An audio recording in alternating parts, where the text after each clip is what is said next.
What's going on, guys? Welcome back to another video. This is going to be more of a short one, but I wanted to kind of recap a talking point that we talked about on our live earlier today. And one of the biggest things that I think holds people back is sunken cost fallacy.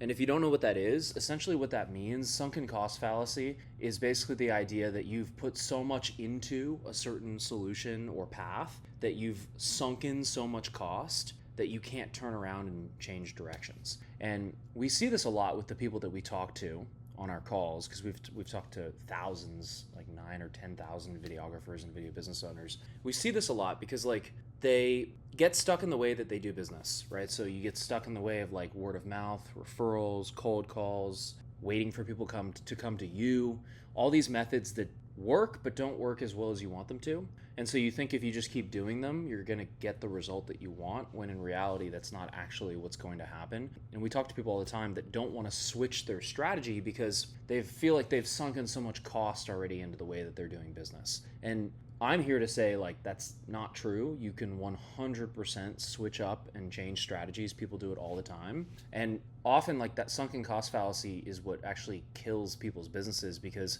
they are unwilling to change with the times, right? It's like, think about when the internet was invented and companies didn't want to get on the internet. They didn't want to get a website. What happened to those businesses? Well, they got left behind, right? It's like with AI now. If you're not using AI in your business, you're going to get left behind.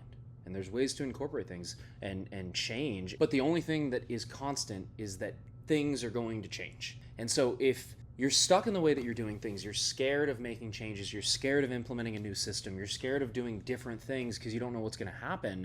I mean, you just have to ask yourself, like, what is the alternative? I keep doing things the way I've done them and keep getting the results that I've been getting, or I make a change and I get the results that I want. And I think a lot of people are scared to make that jump. I myself was scared to make that jump when I first started as well, so I definitely empathize with it. But in order to be successful, you have to adapt new change and try new things. And word of mouth and referrals works, but developing an inbound system where people are booking on your calendar from ads and organic, and they're coming through a system to get on your calendar, works a lot better because it's more efficient. It's kind of like trying to dig a hole with a shovel or dig a hole with a backhoe. Obviously, the backhoe is going to get you a result quicker, right? We all know that. But we still dig with the shovel sometimes because that's the thing that we know.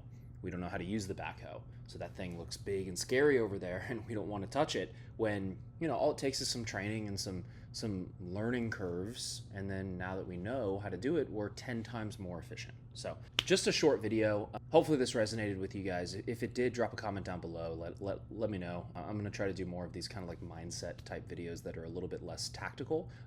Tactics are obviously very important, but understanding the mindset behind implementing the tactics is also really important, because if you don't have the right mindset, you're not going to implement the right things. So hopefully that makes sense. Outside of that, have a good day. We'll see you in the next video.